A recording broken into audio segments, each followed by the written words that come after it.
नमस्कार। जीवन की भागदौड़ और तनाव के बीच हमें अक्सर अपने मन को एक सुकून देने वाली जगह की तलाश रहती है।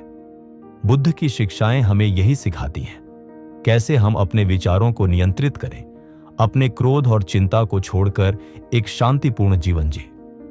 आज हम सुनेंगे बुद्ध की 10 ऐसी प्रेरणादायक कहानियां जो न केवल मन को आराम देंगी बल्कि हमारी सोच को भी नई दिशा देंगी। तो आइए शुरू करते हैं इस शांति और समझ की यात्रा। 1. क्रोध का उपहार। एक बार एक व्यक्ति का क्रोध अपने भीतर इतना भारी था कि वह बुद्ध के पास गया और उनका अपमान करने लगा। वह गुस्से में कई कठोर शब्द बोला, पर बुद्ध सिर्फ मुस्कुराते रहे। शिष्यों ने पूछा, भगवान, आपने क्यों कुछ कहा नहीं? तब उन्होंने कहा, अगर कोई तुम्हें कोई उपहार दे और तुम उसे स्वीकार नहीं करो तो उपहार किसका रहता है? इस बात को समझो, जब तुम क्रोध को अपने मन से बाहर रखते हो वह तुम्हें नुकसान नहीं पहुंचा पाता। इसलिए दूसरों के गुस्से या बुराइयों को अपने दिल में जगह मत दो। यही सच्चा शांति का रास्ता है। 2. खाली कटोरा। एक युवा शिष्य ज्ञान की खोज में बुद्ध के पास आया। उसने पूछा, ज्ञान कैसे प्राप्त होता है? बुद्ध ने कहा, पहले अपना मन खाली करो। उन्होंने शिष्य के कटोरे में चाय डालनी शुरू की, तब तक जब तक चाय कटोरे से बाहर नहीं फैलने लगी। बुद्ध बोले, जैसे कटोरा पहले से भरा होता है वैसे ही तुम्हारा मन सोचों और अहंकारों से भरा है।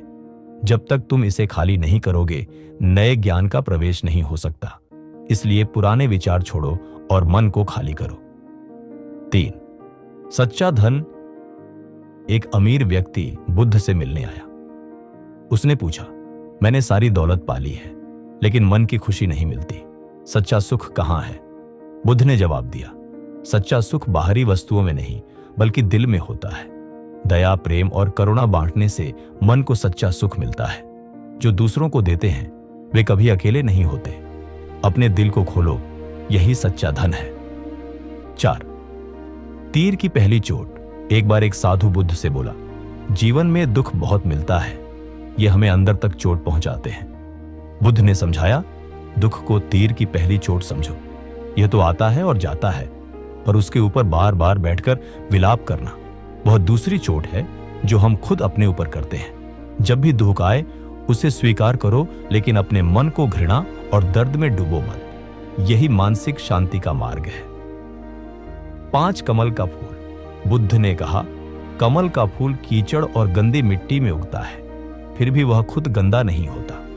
इसी प्रकार हमें भी कठिनाइयों और नकारात्मकता में अपने मन को शुद्ध और निर्मल रखना चाहिए। कठिनाइयों से हार मत मानो, अपने अंदर की शुद्धता को बनाए रखो।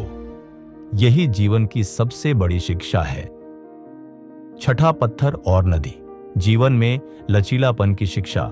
इस कहानी में बुद्ध एक गहरी तुलना करते हैं, पत्थर और नदी की। शिष्य जब पूछता है कि मन को शांत कैसे रखें, तो बुद्ध कहते हैं, यदि तुम पत्थर बन जाओगे तो सब कुछ रुक जाएगा, लेकिन यदि नदी बनोगे तो बहते रहोगे। यह शिक्षा बताती है कि जीवन में ठहराव नहीं, प्रवाह आवश्यक है। नदी की तरह जो व्यक्ति हर कठिनाई, हर मोड़ को स्वीकार करता हुआ आगे बढ़ता रहता है, वही सच में शांत और संतुलित रह सकता है। संदेश, जीवन में लचीले रहो, परिस्थितियों से लड़ो नहीं, बहो और आगे बढ़ो। 7. मौन की शिक्षा। जब शब्दों से अधिक प्रभावी होता है मौन। एक बार गांव के लोग बुद्ध से बहस करने आते हैं, लेकिन बुद्ध पूर्ण मौन धारण कर लेते हैं। उनकी शांति और स्थिरता देखकर धीरे धीरे बहस करने वाले भी शांत हो जाते हैं। तब बुद्ध कहते हैं, कभी कभी मौन जितना प्रभावशाली होता है उतना कोई शब्द नहीं। ये कथा हमें सिखाती है कि शांत मन से निकला मौन भी गहरा उत्तर होता है। जब हम क्रोध या अहंकार में होते हैं तब शब्द जख्म बन जाते हैं, पर जब मन शांत होता है तब मौन भी ज्ञान बन जाता है। 8. दीपक की लौ। एकाग्रता और ध्यान का प्रतीक। जब एक शिष्य बुद्ध से पूछता है कि ध्यान कैसा होना चाहिए, तो बुद्ध एक दीपक की लौ दिखाते हैं। वह कहते हैं, जैसे यह दीपक स्थिर जलता है वैसे ही ध्यान भी स्थिर और अचल होना चाहिए। यदि दीपक की लौ हिलने लगे तो वह बुझ सकती है। उसी प्रकार यदि मन विचलित हो जाए तो आंतरिक प्रकाश भी बुझ जाता है।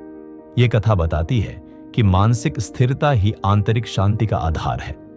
संदेश: एकाग्रता और स्थिरता साधना की जड़ है। 9. बुरा सपना, भय और जागरूकता की समझ। एक व्यक्ति बुद्ध के पास आता है और कहता है कि उसे बुरे सपनों से डर लगता है। बुद्ध कहते हैं, जैसे सपना काल्पनिक होता है, वैसे ही जीवन भी एक प्रकार का सपना है। यदि तुम जागरूक हो जाओ तो भय और भ्रम अपने आप दूर हो जाते हैं। इससे हमें यह सीख मिलती है कि भय तब तक रहता है जब तक अज्ञान रहता है। जैसे ही हम जागरूकता, अवेयरनेस में आते हैं, भ्रम, डर और दुख मिट जाते हैं। 10. विरक्ति का आनंद, त्याग में ही सच्चा सुख, बुद्ध कहते हैं। जो भी तुम्हारे पास है उसे पकड़ना छोड़ दो, यही विरक्ति है। यह कहानी बताती है कि विरक्ति भागना नहीं, समझना है। जब हम ये जान लेते हैं कि सब कुछ क्षण भंगुर है, तब आसक्ति, अटैचमेंट का बोझ खुद उतर जाता है। सच्चा आनंद तब आता है जब मन हल्का हो, जब स्वामित्व की भावना खत्म हो जाए। आज की ये कहानियां हमें सुख, शांति और जीवन की सच्ची समझ देती हैं। जब हम इन शिक्षाओं को अपने जीवन में अपनाएंगे तो हमारे मन को सुकून मिलेगा और हम तनाव मुक्त रहेंगे। यदि ये कहानियां हो आपको पसंद आई तो कृपया अपनी प्रतिक्रियाएं दें और इसे अपने मित्रों के साथ साझा करें। नमो बुद्धाय।